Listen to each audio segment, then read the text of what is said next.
अस्सलामुअलैकुम, welcome to my channel. उम्मीद है आप सब खैरियत से होंगे। अल्लाह पाक आप सबको अपनी अमान में रखें। तो आज की मेरी रेसिपी है बहुत ही मज़ेदार सी खट्टी मीठी सी इमली की चटनी।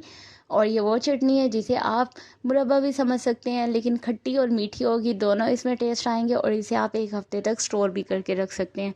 तो मज़ेदार सी इमली बनाने के लिए मैंने ले लिए हैं इस तरह के आम, कच्चे आम लिए हैं, या आप इन्हें कलमी आम कह सकते हैं या अचार वाले आम ले कह सकते हैं, जो इस सीज़न में मिल जाते हैं, अचार बनाने के लिए होते हैं।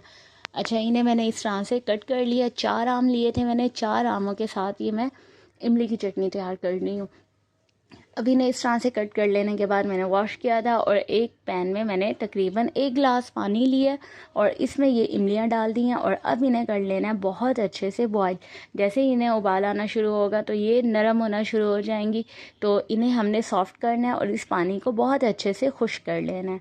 पानी खुश्क हो चुका है तकरीबन, और पानी खुश्क होते ही इन्हें निकाल लिया मैंने। और अब इन्हें कर लेना इस तरह से मैश, और मैश करने से ये सॉफ्ट सी हो जाएंगी और ये इतनी गल चुकी हैं, ये बहुत ही आसानी से मैश हो रही हैं। इसमें थोड़ा पानी भी मौजूद है, लेकिन जब हम नेक्स्ट प्रोसेस करेंगे तो इस पानी को बिल्कुल खुश्क कर देंगे।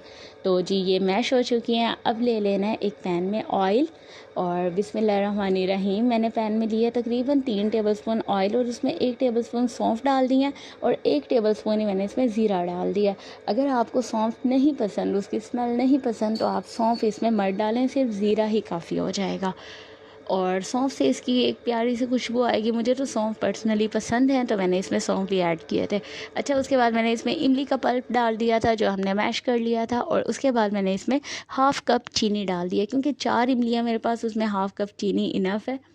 और एक छोटा टुकड़ा मैंने इसमें दालचीनी का भी डाला था। अब इसे बहुत अच्छे से पका लेना है। चीनी का भी पानी है, और जैसे ही चीनी को पिघलती है तो वो एक शीरा सा होता है, तो उसे भी खुश करना है। जो इमली में मौजूद पानी था उसे भी खुश करना है।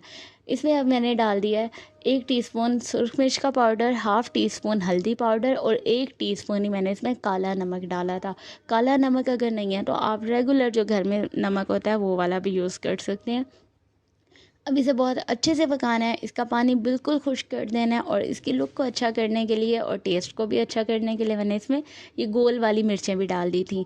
और जी इमली का पानी बिल्कुल, इस चटनी का पानी बिल्कुल खुश्क कर लेने के बाद उसे मैंने ठंडा किया। और इस तरह का आपने कोई भी ग्लास जार या ग्लास कंटेनर ले लेना है शीशे का, और जिसका कवर ढक्कन भी बहुत अच्छा सा कवर हो जाए, और मतलब कि हवा ना जाए, एयर टाइट कंटेनर में रखना है, इसे स्टोर करना है। और 1 हफ़्ता ये इमली कहीं, चटनी कहीं भी नहीं जाएगी। आप इसे फ्रिज में रखें और जब भी आपने खाना हो तो इस्तेमाल करें। तो उम्मीद है आपको वीडियो पसंद आई होगी। वीडियो पसंद आई है तो लाइक, कमेंट एंड शेयर ज़रूर कीजिएगा। अपना ख्याल रखिएगा, दुआ में याद रखिएगा। अल्लाह हाफ़िज़।